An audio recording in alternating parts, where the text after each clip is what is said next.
मेरे भाई यहां पर आरआरबी एनटीपीसी सीबीटी 2 का भी आंसर किया है और इस आंसर की में काफी सारे बच्चों का मैसेज था कि इस तरह की ज्योमेट्री का जो क्वेश्चन है ये सही है कि गलत है, मैं समझ में नहीं आ रहा है। ठीक है, काफी लोग यहां पर 120 इसका आंसर बता रहे हैं। तो भाई देखो, मैं आपको बताता हूं ये सवाल पूर्ण रूप से गलत है। ठीक है, और ये जो सवाल है ये कट जाएगा। मैं आपको बता रहा हूं कैसे गलत है, क्या गलत है, मैं आपको बताते हैं। इस सवाल में क्या है मैं आपको बताता हूं। इस सवाल में कहा गया कि तुम्हारे पास में ऐसा सर्कल है जिसका केंद्र O है, Q नाम का कोई एक बिंदु है, वहां से आपने दो ऐसे ऐसे मेरे भाई रेखाएं खींची हैं और ये दो रेखाएं आपके सामने QP है और यहां पर ये क्या है, ये देखेंगे तो आप बोलेंगे सर ये P और R नाम की दो रेखाएं हैं। साफ तौर पर कहा गया, क्वेश्चन में यहां पर यह कह दिया गया कि इसका यहां पर 60 डिग्री मान है, जो रेडियस है हमारे सामने वो 9 का है, ये केंद्र से जो दूरी है वो 41 की है। तो आपके सामने जो परिमाप है वो पूछा गया, और किसका परिमाप, तो ट्रायंगल का। ये वाला लाइन हो गया, ये वाला लाइन हो गया और ये वाला लाइन हो गया। मेरे भाई इस सवाल को बनाने के दो नजरिए हैं। अगर आप यहां पर जो है जैसे एक पार्ट पे फोकस करके क्वेश्चन को बनाते हो तो देखो कैसे बनेगा। आप बोलोगे सर यहां पर ये 9 बना रहा है और यहां पर ये हमारे सामने 90 डिग्री और ये 41 है, तो ट्रिपलेट के हिसाब से 9 है 41 है तो ये कितना हो जाएगा, 40 हो जाएगा। अगर ये 40 है तो यहां पर टेंजेंट की जो वैल्यू होती है वो दोनों के दोनों क्या होती है, सेम होती है, तो 40 हो जाएगा।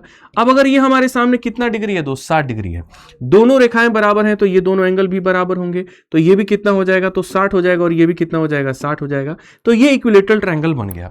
और अगर ये इक्विलेटरल ट्रायंगल बन गया तो ये 40 है और ये 40 है तो ये भी कितना हो जाएगा, तो ये भी 40 हो जाएगा। तो इस हिसाब से जो परिमाप निकल करके आएगा वो 40 जमा 40 जमा 40 यानी हमारे सामने हो जाएगा 120। तो आप यहां पर जो है वो क्या करेंगे, तो 120 आने पर आप इसको टिक कर देंगे, कहीं कोई दिक्कत की बात नहीं है। अगर इस थॉट के साथ में आप जाते 120 आता। अब मैं यहां इसका काउंटर बताता हूं कि इसका काउंटर यहां पर क्या संभव है। काउंटर यहां पर यह है कि अगर आप देखते हैं तो बोलते हैं गुरुजी ये 9 है, तो यहां से इसको खींचिए तो ये भी कितना हो जाएगा, 9 हो जाएगा। ये वाला एंगल अगर 60 डिग्री है तो अपोजिट का सम 180 होता है, तो ये 120 डिग्री बन जाएगा। ठीक है, क्योंकि ये दोनों भुजा बराबर है तो ये 30 बन जाएगा और ये 30 बन जाएगा। और यदि आप अच्छे से परिचित होंगे यहां पर 120 और 30 वाले कोण के, तो आपको पता होगा ये 1 है और ये 1 है तो ये कितना होता है, √3 होता है। ठीक है, तो ये 9 होगा, ये 9 होगा, तो उस हिसाब से ये वैल्यू कितनी आ जाएगी, तो 9√3 आ जाएगी। अब ये 40 था और ये 40 था और ये कितना था, यहां पर 9√3 था। कितना था मेरे भाई, यहां पर 9√3 था। ठीक है, तो हमारे सामने जो मेरे भाई आंसर निकल जाएगा वो यहां पर क्या निकल जाएगा, तो आप यहां बोलोगे गुरुजी आपके सामने जो आंसर निकलेगा वो ऐसा हो जाएगा कि पेरीमीटर 40 हो गया, फिर 40 हो गया और फिर यहां पर मेरे भाई ये 9√3 हो गया। ये हमारे सामने कितना हो गया, 9√3 हो गया। तो उस हिसाब से जो पेरीमीटर आएगा वो हमारा मेरे भाई इतना आंसर आएगा।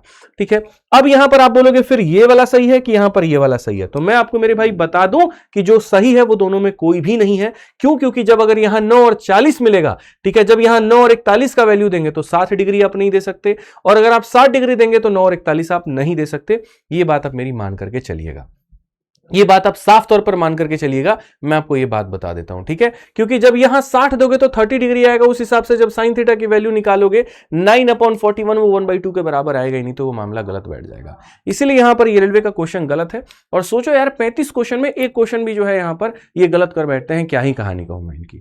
ठीक है, तो ये पूर्ण रूप से गलत हो गया। अब ये क्वेश्चन डिलीट होगा और मेरे भाई यहां पर जो बाकी बचे क्वेश्चन होंगे इवेल्युएशन उसमें होगा।